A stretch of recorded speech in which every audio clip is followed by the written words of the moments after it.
There's lots to get to. There's lots going on tonight. The Senate has voted earlier today, and the House just has started voting tonight on a bill that will keep the federal government from shutting down again tomorrow. As you can see there, this is the vote that has just happened right now in the House. So the Senate passed it earlier. The House has now passed it. And this bill passing the House and the Senate, provided that the president signs it, this means that we will not have another federal government shutdown starting tomorrow. Now, because the president did not succeed in using that last long shutdown, nor the threat of another shutdown tomorrow, because that was not a successful tactic for the president to try to force U.S. taxpayers to pay for a wall between the U.S. and Mexico, the White House now says that although the president will sign this bill that has just passed the House in the last couple of minutes, although they say the president will sign this bill that passed the Senate and has now passed the House to keep the government open, the White House says the president will also, in addition to that, simultaneously declare an emergency, a national emergency, so he can raid military funds, essentially, to build a wall on his own, despite the wishes of Congress. Now, grain of salt here. The White House says that's what the president is going to do, right? They say that he's going to sign the bill that has now passed the House and the Senate. They say that he is also going to declare this national emergency.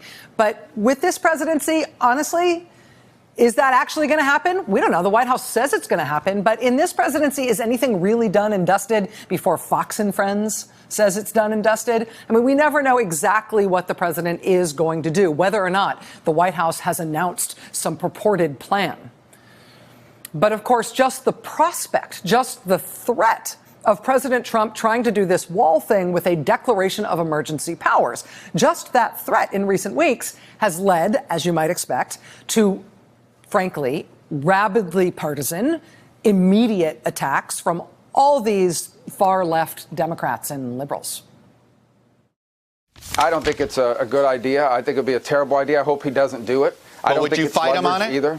Sure, because I think that it's important. I would hate to see it. Using that act, it would be, in this instance, would be a far larger act than has ever occurred in the past. So I'd prefer not. I think it's a dangerous step. One, because of the precedent it sets. Two, the president's going to get sued, and it won't succeed in accomplishing his goal. To me, it strikes me as not a good strategy. I hate the idea of an emergency because I always worry about that abuse with future presidents. I hope he doesn't go that far. I think it would be a mistake for the president to invoke his national emergency powers for this purpose, and that it would be of dubious constitutionality. I don't think that was what the National Emergencies Act was intended to address. Those are not wackadoo liberals and Democrats. Those are all Republican U.S. senators. Before the White House announced today that the president does plan to declare an emergency to justify raiding U.S. military funds and maybe disaster funds to try to build his wall, lots of Republican senators, including conservative Republican senators, were willing to go on the record saying that would be a terrible idea. That would, in fact, be an unconstitutional idea and one that they might very well fight him on. Well, now he's apparently going to do that. So what are those Republican senators going to say about it now? And it's not just a hypothetical thing. It's not just a question of how they're going to, answer to history. This is not just a matter of the individual dignity of these individual Republican senators. I mean, what they do know and whether or not they decide to stick to their previously announced positions on this could make a real material difference. I mean, we have long expected that if the president decided to declare an emergency to get his wall, or to get any other policy thing that was not justified by an actual real-life emergency. We had long expected that if he tried that, he would have an immediate court fight on his hands, one that he probably would not be expected to win. But now that it's happening, even before we get to those court fights, what we're watching for tonight is the prospect that this emergency declaration, if he does sign one, it might never even get as far as the courts.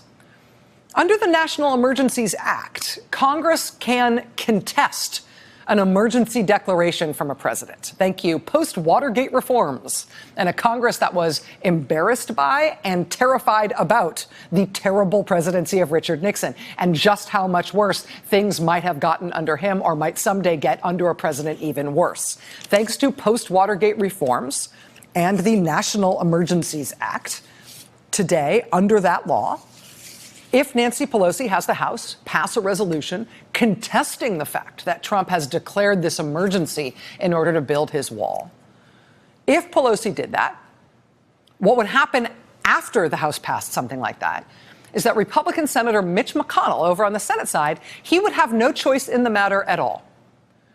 That law, the National Emergencies Act, would automatically trigger a similar vote in the U.S. Senate. That's the way the law works. Right? If it was the Senate passing a resolution to block the president from declaring this emergency, then if the Senate did that, that would force the House to take a similar vote. In this case, it would probably be the House taking a vote to block the president from declaring this emergency. That, under this law, would trigger the Senate into having to take that same vote. The other House of Congress is triggered to act by the other House of Congress taking a vote on this sort of thing. That's how the law is structured here. So if Pelosi does this, if Pelosi in the House passes a resolution blocking Trump from declaring this emergency, once that vote happened, it would trigger a vote automatically in the Senate. And once that vote was triggered in the Senate, honestly, it would only take a couple of Republicans voting with the Democratic senators to, in fact, block President Trump from declaring this emergency. That's all it would take. And we all know from the public record, from the tape, from the receipts, that a lot more than just a couple Republican senators are on the record, bluntly and unequivocally, and recently, saying that an emergency declaration from this president on this would be a terrible idea and they'd be willing to fight him on it. Well, if they put their money where their mouth is, they could stop this president from doing it.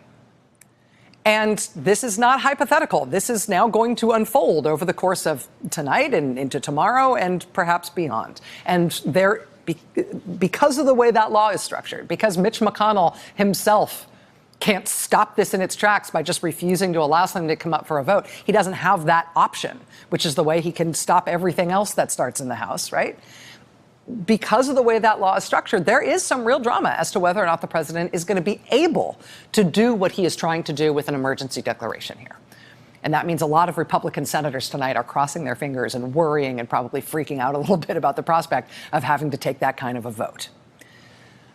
So we are watching that tonight. Again, the House has just voted to pass the bill that will keep the government open. What this should do is result in that bill being transmitted to the White House and the president to sign it. But as always with this president, you don't know what he's going to do until he does it. We will have more on that coming up over the course of this hour. It's a live issue this hour. It will be a live issue tonight, tomorrow, and presumably into the weekend. Hey there, I'm Chris Hayes from MSNBC. Thanks for watching MSNBC on YouTube. If you want to keep up to date with the videos we're putting out, you can click subscribe just below me or click over on this list to see lots of other great videos.